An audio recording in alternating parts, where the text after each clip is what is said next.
I get Shabbos, good Shabbos. I get Shabbos, good Shabbos. And many times I explained in this way the Gemara in Brachas Tavchav. Rav Papa asks Abaya, Maishnu Rishonim deslachash lo nise v'anan. We don't have miracles. In the days of Rabbi Yehuda, when there was a famine in the land, he took off one shoe. He didn't even have time to take off his second shoe. And suddenly it was raining and pouring. And we daven and daven. Tzavchinan v'tzavchinan v'leis da'ashkech bar men shamayim. To no effect. And we're not zeicher to rain. Abaya says, Rishonim de masra nafshewa Kiddush Hashem eslachash lo nisa. Previous generations had Mesirus Nefesh to be Mekadosh Shemayim, and that's why they were zeicher to miracles. We lack that level of Mesirus Nefesh. And the Gemara brings an example.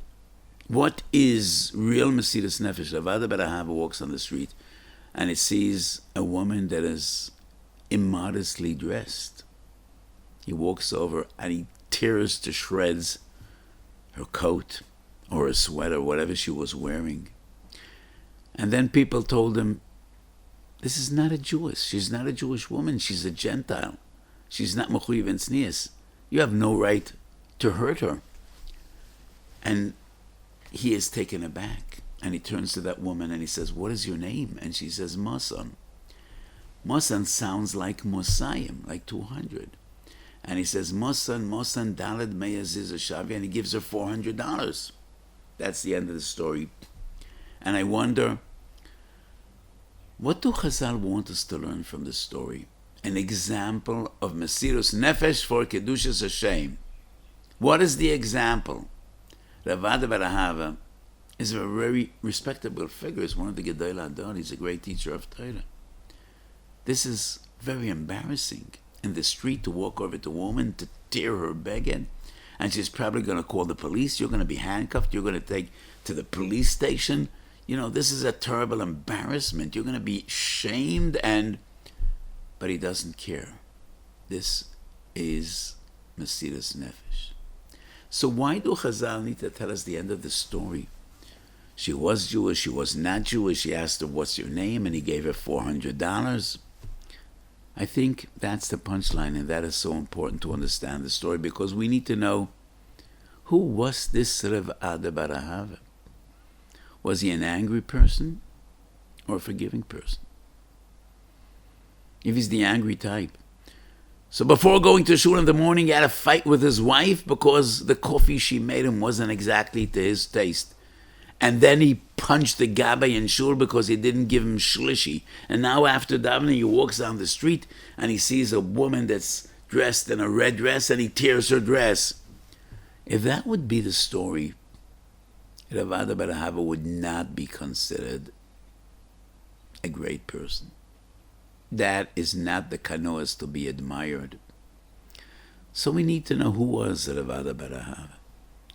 When he was told that woman wasn't Jewish, well, many people in our community would say, if she's not Jewish, then even better. No, she's a Gentile. But I hurt her without any justification. He asked her, what's your name? Chazal teaches, Al tar b'sicho ima isho. Be'ishtoi omru kal v'choyme be'ishes acherem. And I add on, be'bas Yisrael omru kal v'choyme b'nochriyo. So why doesn't he just run away? He asks her, what's your name? Because he heard her. He wants to appease her.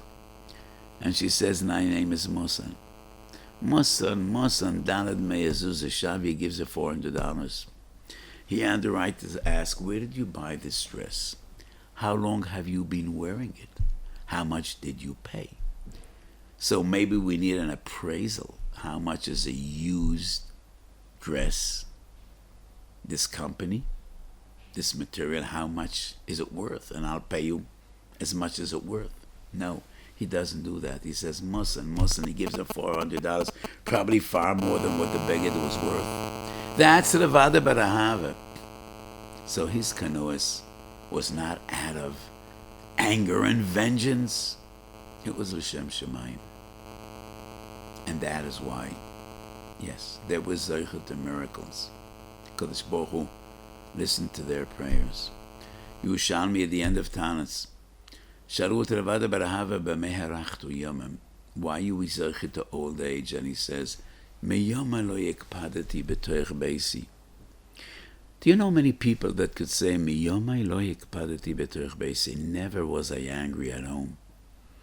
Never did I lift my voice to my wife or my children. Miyomai lo yekpadati b'toich beisi. That's the Vada Barahava. A person of utmost compassion and caring and loving. He was the kanoi. That is why it is so admirable. That is why it's so great. So Rashi brings, why does the Pasuk needs to say, Pinchas ben Elazar ben Aaron HaKohen? לפי שואי שבותם מבאזן עשי ואומרים, ראיתם בן פוטי זה, שפתאום מביא אימו יגורם לו ודזורה והורג נשיא שבט בישראל. לפי כך בעקוסה ויחס היה אחרי ההרן. Pinchas ben Elazar ben Aaron HaKohen. So let me share with you this feeling that I said many, many times, probably hundreds of times. Shvatim say, his grandfather was an Ovid Avodah Zarah. Why is that relevant?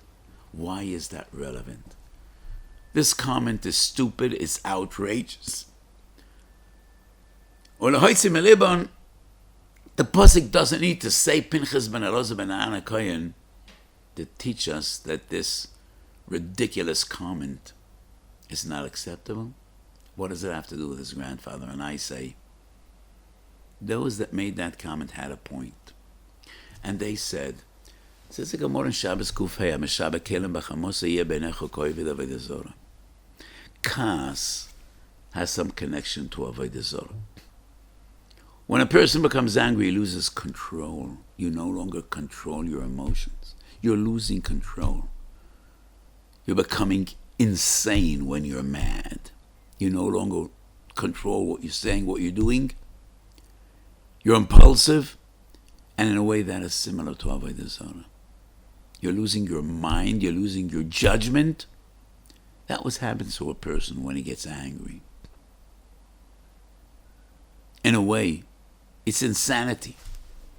You no longer could think straight. So the Shvatim said, Pinchas is an angry person. And no wonder, it's in his genes. His grandfather, Pitama Goran Avodah Zarah, and Kas and Avodah Zarah have some connection. That is what Chazal teach us. It's in his genes. That's what the Shvatim said. So don't think he's such a great tzaddik, Pinchas. He's an angry one. And the Pasuk says, you're right. It's all about genes. But you got the wrong Zayda. Pinchas doesn't resemble that one, Shepitam Avi Imoy Agoram Avodah Zarah. Pinchas ben Elazar ben Aaron HaKohen. And who was Aaron HaKohen? Oyev Sholem, Roidev Sholem, Oyev Esabriyas Amakayim and Atoyla. And those are Pinchas's genes. Pinchas, like Ravada Barahava, was a man of utmost mercy, Midas Toivus, Ahavas Abriyas, Anova, the most humble of people, the most compassionate of people. And he was the great Kanoi. Bedin hu sheyet al sacharoi. Hineni noisin lo yezbisi shalom. Yerotzen shech alkenu amoim. We should be amongst those Talmidei Chachomim shemar b'shalom b'yolam, and HaKadosh Baruch Hu should give us bris shalom. We should all be zarcha b'kora b'yameinu. Rachmone idkar lan kenausei de Pinchas kanao bedil v'yavor. We should all be zarcha de b'seres toivis unto Yeshua Selamim, and be as Mashiach tzedkenu b'mehera v'yameinu. Amen.